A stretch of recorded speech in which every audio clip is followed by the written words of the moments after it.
So then after that, what advice would you give an athlete or the parent of an athlete who's been discharged and wants to get back to sports after pouring through all this data that you have tons of? Yeah. So, I mean, I think education throughout is really important. There is still this expectation that ACL reconstruction and rehab is going to be 6 months and people are going to be back to sport, despite a lot of data showing that, recovery takes longer, people aren't meeting or getting to, sufficient strength and performance and functional thresholds by that point in time, that early return is, potentially a risk factor for having additional injury. So I think having clear communication throughout the course of rehab, but especially early on, as far as expectations, is one thing. But I think you need to be clear with people that, this is what we know. There is a high risk of having additional injury. We can't predict if you're going to or not. There are a lot of factors that contribute to that.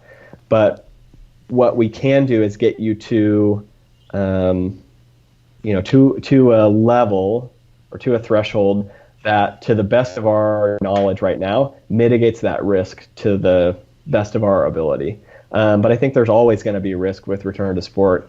There, to some extent, is risk of injury in playing any sport, but particularly if we focus in on ACL injuries and returning after having one, that risk is way higher. So I think, again, we have a lot of work to do to really hone in on what are the best, the most sensitive, the most predictive criteria that we can use to help make this decision.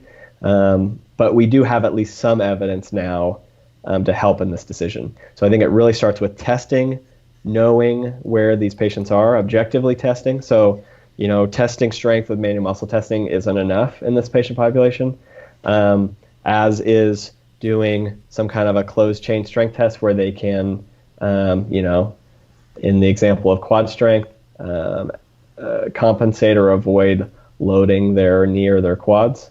So I think we need objective measurements of strength and performance for sure, and at least ensure that these patients are getting to some of these thresholds. What's awesome about you, Matt, is that you're doing the research and you're also a clinician. So you see these things from both sides.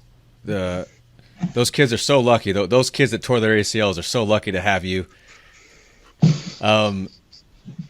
Will you? I'm so flattered. Yeah.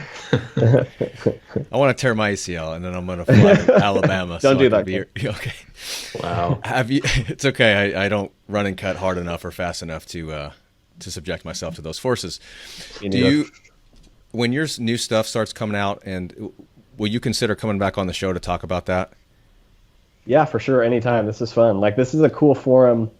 And from what I can tell, audience, because it's not just clinicians. So, we think about return to sport and all of the players in this process, all of the, quote unquote stakeholders, from the patient or the athlete first to the clinicians to obviously the athletic team as well, whether that's, performance, strength conditioning, coaches, so on and so forth.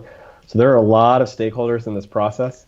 And I think being able to get this information to more than one audience is really important, to know that there are a lot of factors that go into this decision, that there are a lot of stakeholders, and that this decision and this process, again, isn't a finite kind of one-time thing, and that there should be multiple people involved in the decision. So I think shared decision-making is a really big piece, coming from all of these different stakeholders and, things to evaluate.